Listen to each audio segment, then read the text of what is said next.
Didik TV KPM. Okey, baiklah rakan-rakan semua, masih lagi di rancangan Didik TV KPM. Hari ini mata pelajaran kita Sains bagi slot menengah atas dan Cikgu Rosam, sebenarnya saya nak tanya, kalau kita membuat eksperimen kan Cikgu, biasanya memang akan ada aplikasi tak dalam kehidupan seharian kita? Ya, memangnya bila kita laksanakan eksperimen, biasanya yang tu memang kita ambil daripada teori dan semestinya ada aplikasi yang akan dilaksanakan, direalisasikan, diaplikasikan dalam kehidupan seharian. Okey, apakah itu Cikgu? Okey, seterusnya kita sambunglah ya, Syafiqah. Silakan, Cikgu. Okey, untuk aplikasi sel kimia dalam kehidupan seharian, daripada sel kimia inilah yang boleh menghasilkan apa yang kita panggil sebagai bateri. Jadi antara aplikasi sel kimia dalam kehidupan seharian kita ialah pertama, sel kimia digunakan di dalam jam tangan. Masing-masing ada jam tangan. Jadi ini adalah aplikasi sel kimia. Dan kita ada jam dinding. Syafiqah boleh tunjukkan. Itu juga adalah aplikasi sel kimia yang ada dalam kehidupan seharian kita. Terima kasih Syafiqah. Okey, seterusnya kita ada alat kawalan jauh. Kita ada mesin kira-kira. Ini semua jam tangan, jam dinding, alat kawalan jauh, mesin kira-kira merupakan aplikasi sel kimia. Seterusnya, aplikasi sel kimia juga digunakan di dalam sel telefon, kamera, komputer riba dan pelbagai peranti yang boleh dicas berkali-kali.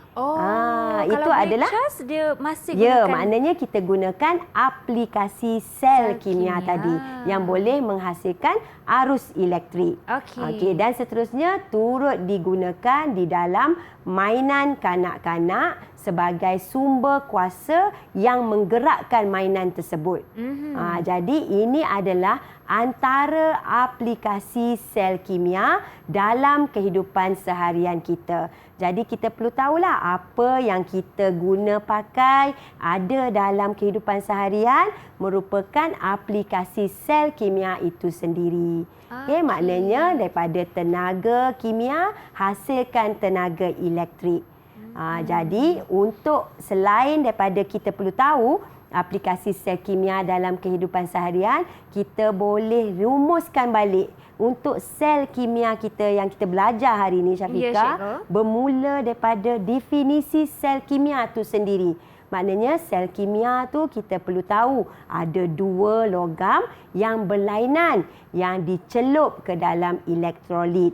Dan kita boleh nampak adanya perubahan tenaga, iaitu daripada tenaga kimia kepada tenaga elektrik. Dan sama macam yang Syafiqah tanya tadi, apa beza sel kimia dengan sel elektrolitik? Jadi sel kimia tidak perlukan penggunaan bateri, manakala sel elektrolitik memerlukan bateri.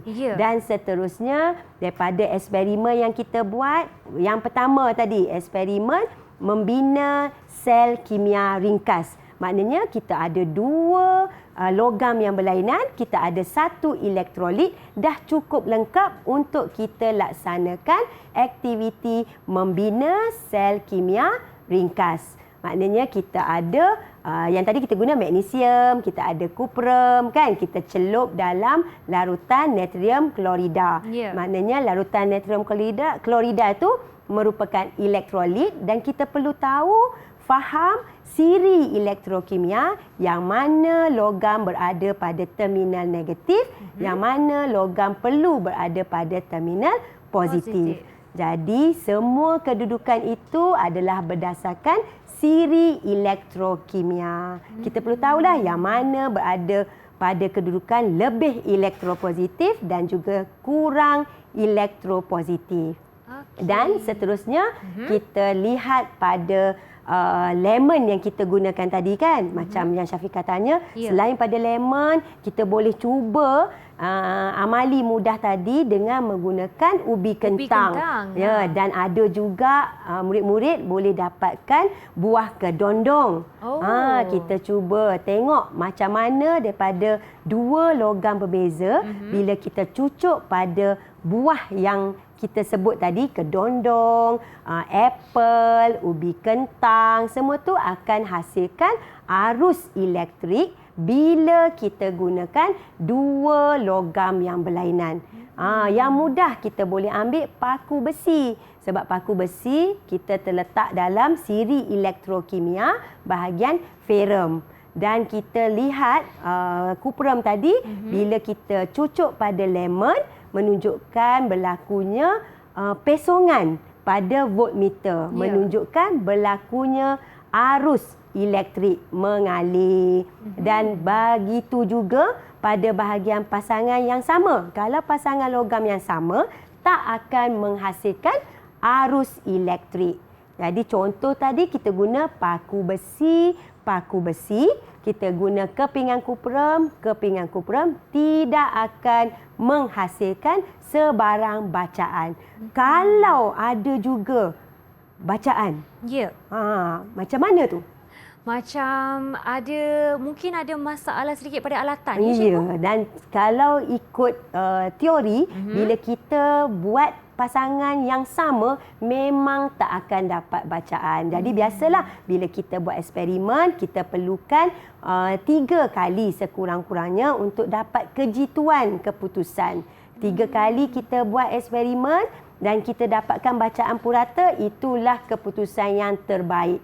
Okey, jadi untuk rumusan bahagian sel kimia ni, dia memainkan peranan yang sangat penting sebab aplikasi sel kimia diguna pakai dalam kehidupan seharian. Ya, macam cikgu. kita hari ni pun jam tangan kita pakai, telefon bimbit kita guna, semua itu adalah berdasarkan sel kimia ringkas. Jadi itulah yang untuk kita belajar sel kimia hari ini, Syafiqah. Dan juga yang cikgu ada sebutkan sebentar tadi ke telinga saya, air laut juga ya sebagai elektrolit. Ya, air laut, betul.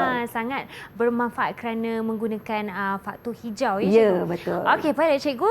Mana kita telah menyentuh tentang rumusan, cikgu. Kali ini mungkin cikgu boleh bagi markah keseluruhan bagi persembahan saya pada hari ini berdasarkan ini.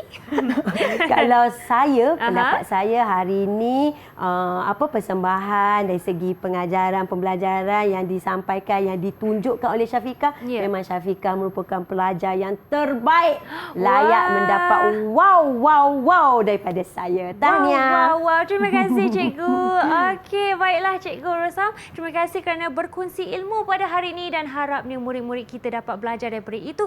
Tapi kan cikgu, kadang-kadang ada yang nak buat latihan lebih dan merujuk kepada kelas kita pada hari ini, di manakah mereka boleh mendapatkan bahan? Jangan lupa boleh lihat pada portal Sumberku untuk sebarang latihan, rujukan slide berkenaan tajuk sel kimia bab 6 tingkatan 5 sains KSSM kita ini. Baiklah, portal ada 5 sumber seperti pautan yang tertera di skrin sekarang. Terima kasih Cikgu Rosa. Terima kasih juga. Ya, dan tidak lupa juga kepada jurubahasa isyarat kita, Cikgu Muhammad Bukhari, Cik Hasan kerana berada bersama kami pada hari ini.